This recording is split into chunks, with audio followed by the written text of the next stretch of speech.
Hi guys, today we're going to go over chapter 15, section 6, and we are starting with a warm-up. So I would like you to do this question 4. This is actually from chapter 14, just as a quick review. All right, so the question says, for the reaction of 2A plus B forms C, the initial rate is measured at several different reactant concentrations. From the resulting tabulated data, determine the rate law for the reaction. So remember that every rate law starts out R equals K times the concentration of my reactants only. And the exponents are not for the rate law. They are not the coefficients.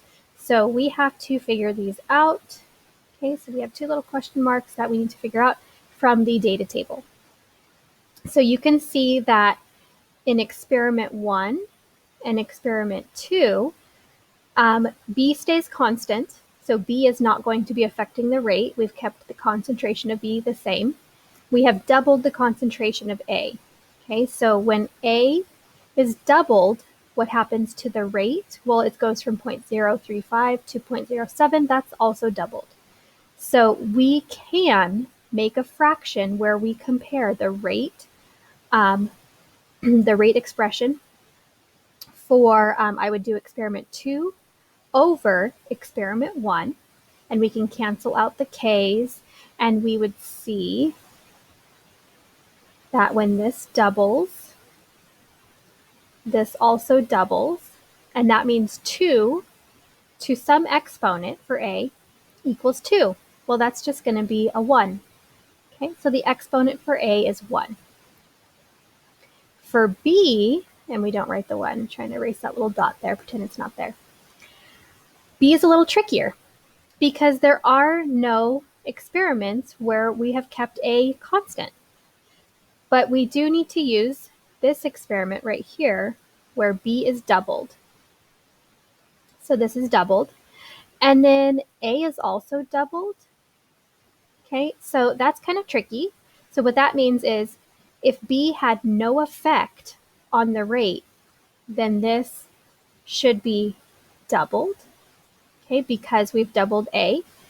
But I think it does have an effect. So the way that I'm going to find that out is I'm going to use my calculator, and I'm going to do 0.56 divided by 0.07, and I'll get 8. Here's another tricky way to do that. If this was a multiple choice on the AP test and you had no calculator, you could move the decimal over 2 places and get 56, move the decimal over 2 places and get 7. 56 divided by 7 is also 8. So this initial times 2, actually, let's do them in different colors. So the red times 2 right here is because of A being doubled. The green is actually, this is not going up by a factor of 2, it's going up by a factor of 8. So that means that if I ignore this doubling due to A, this has gone up by a factor of 4.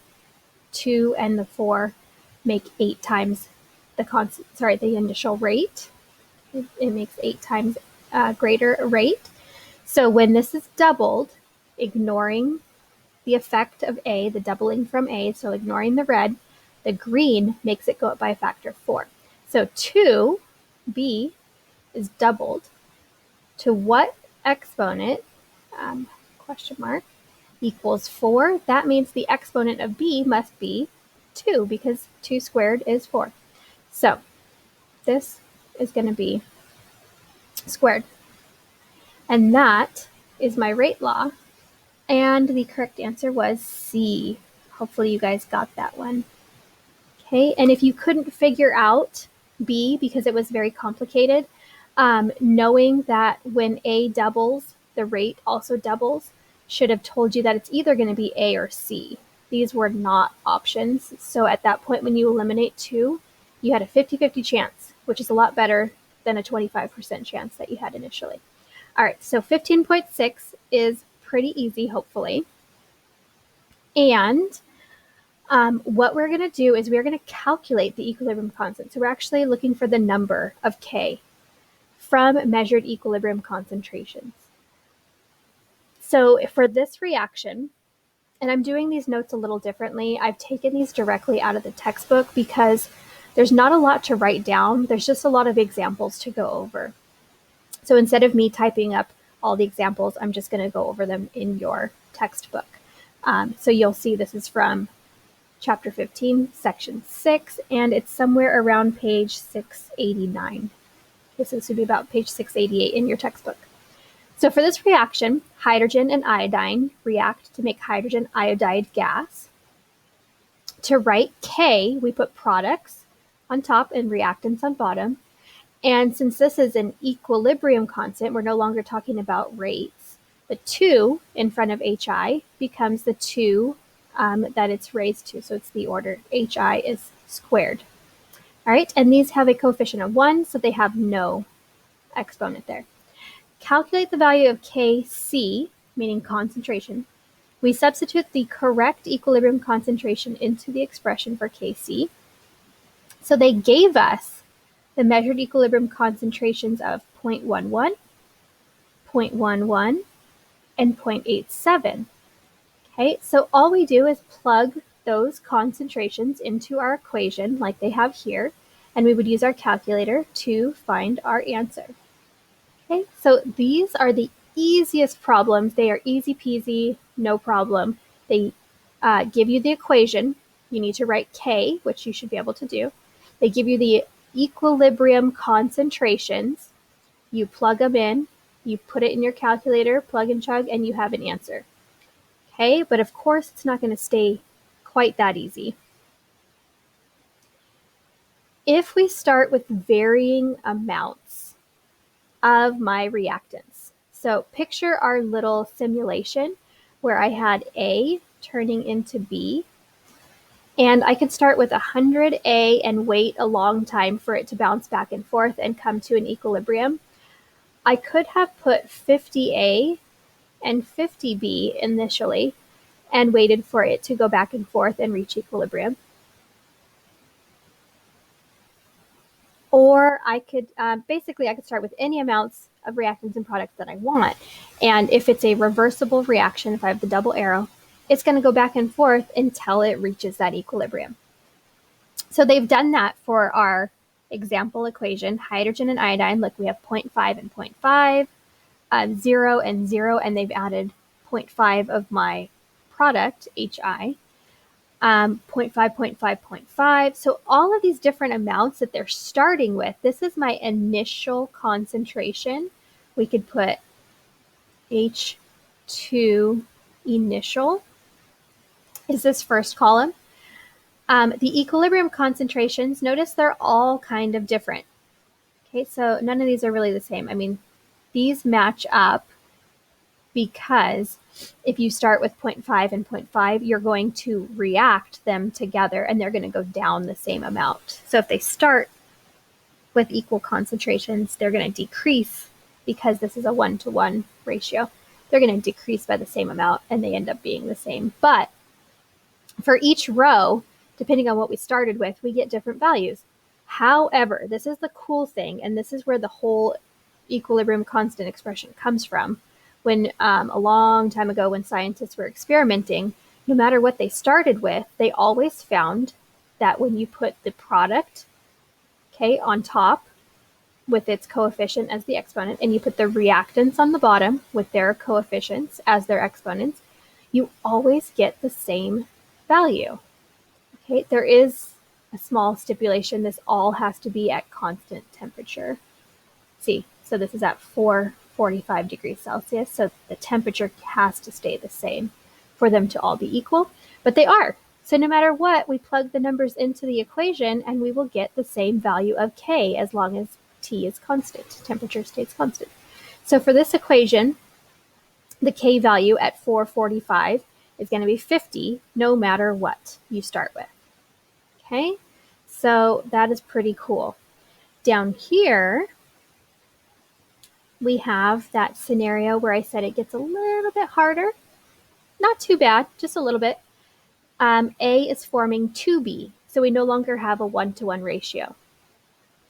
A gas is in equilibrium with the product. We're calling the product B, and it produces twice the amount of product. Okay, so suppose we start with all A. We have 1.00 molar A, and that's what this chart is showing us. I'm starting with no product, so initially it's just reactant, no product, and I let it go back and forth, back and forth, back and forth until it reaches that equilibrium where the concentrations no longer change. So for this made up problem, they're saying that A is going to go down by 0.25.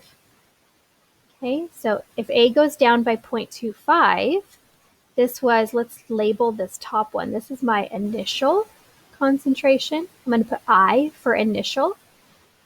It goes down. There's a change. That's C. C is for change. I'll write it out.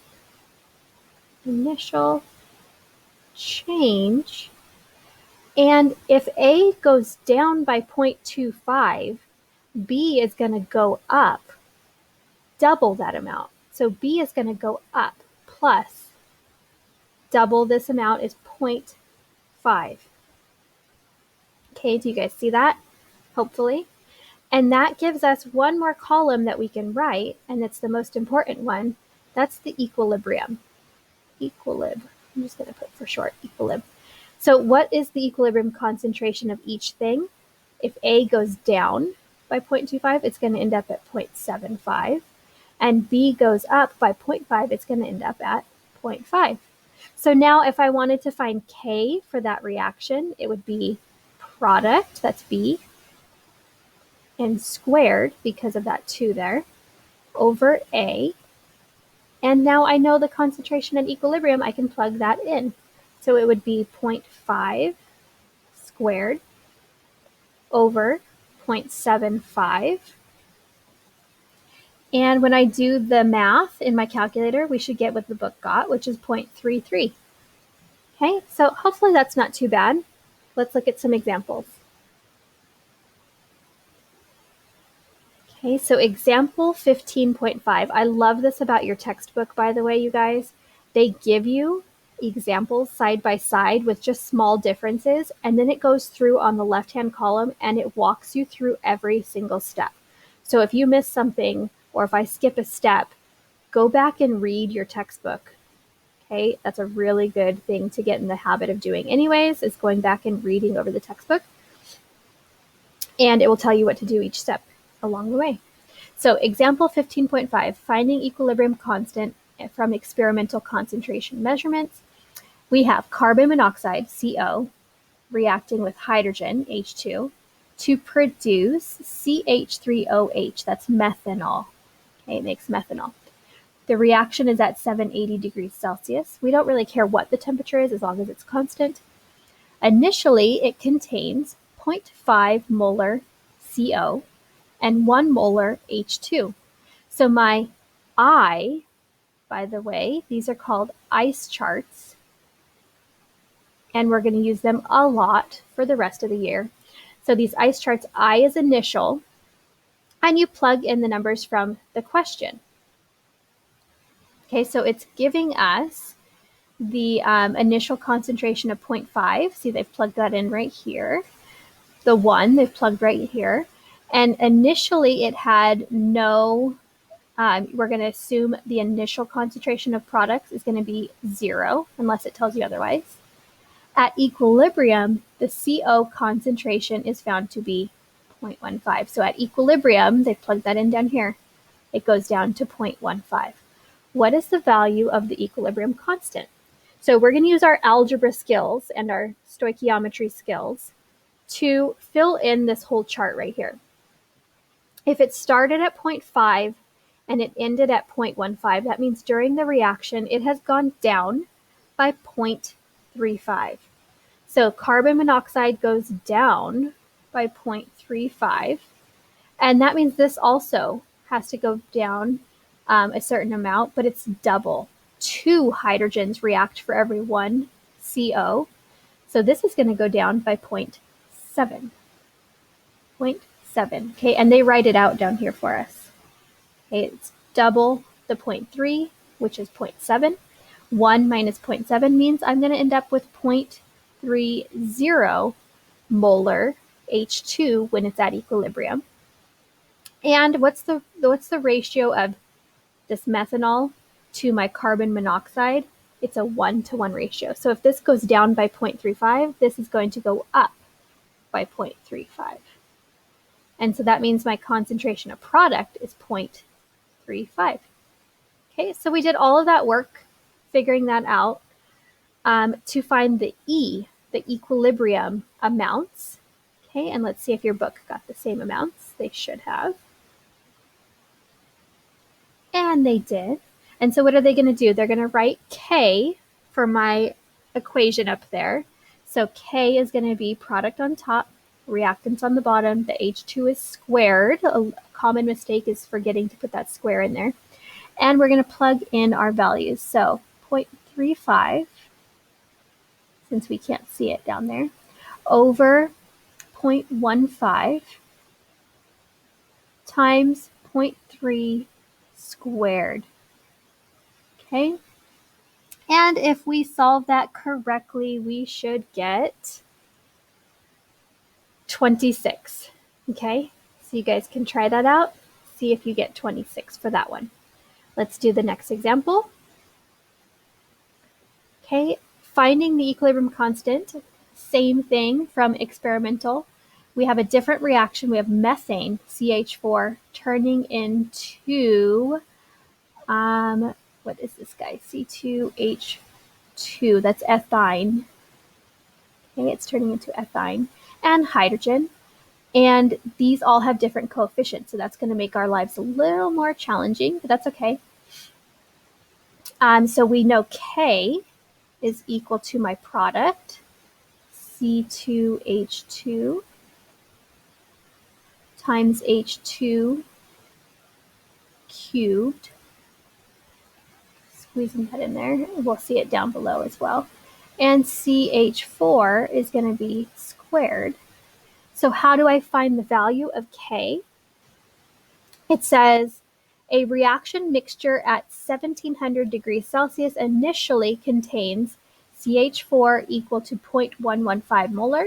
At equilibrium, the mixture contains C2H2 equal to 0.035 molar. What is the value of the equilibrium constant? So we have to find the equilibrium. We have to find the E down here, concentrations, so that we can plug them into our equation and solve.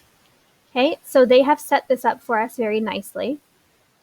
Basically, you make a chart under the reaction. You have to have this balanced reaction to do these ice charts.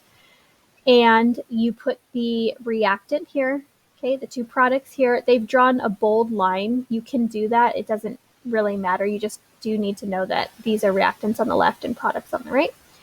And they've filled in my CH4 initial concentration of 0.115.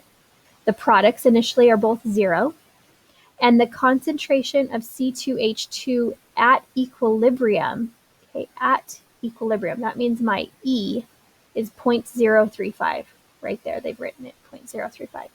So how much did this change by? This went up by 0.035. Okay. And now we can fill in the other change boxes. The hydrogen goes up by 3 times that amount.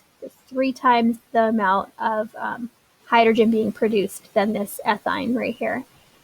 And what is 0.035? 0.035 times 3 is going to be 0.105. 0.105 is the amount that this goes up by. And then this one's going to go down, okay, because it's a reactant. So I have to subtract, minus. It's going to go down by double the amount. Okay, so that would be 0.07 is how much this decreases. And now I can use my math skills. If it starts at 0.115 and it goes down by 0.07, 0.115 minus 0.07, I should get 0.04, 0.045 molar for this guy. And this one goes up. It starts at 0 and it goes up that amount. So it's going to be 0.105 at equilibrium. And now that I've filled in my equilibrium amounts, I can plug it into my equation. And let's see what they get. 0.045, 0.105, we did that right. You plug it all in and you get 0.020 as your equilibrium constant. 0.020. Okay, all right, I hope that made sense. So you're going to practice making these ice charts and filling them in. And what I want you to practice with are these two questions right here. Okay, try these out today. See what you get. You do have a couple of the practice problems like this, but do these two right now. Try those out. See if you can get the correct answers. And the answers to these 4 practice problems are in the back of your textbook, so you can check your answers there. And we will go over this when I see you guys on Monday. Okay, and we will start 15.7 on reaction quotient. Have a wonderful day. I'll see you guys. Bye-bye.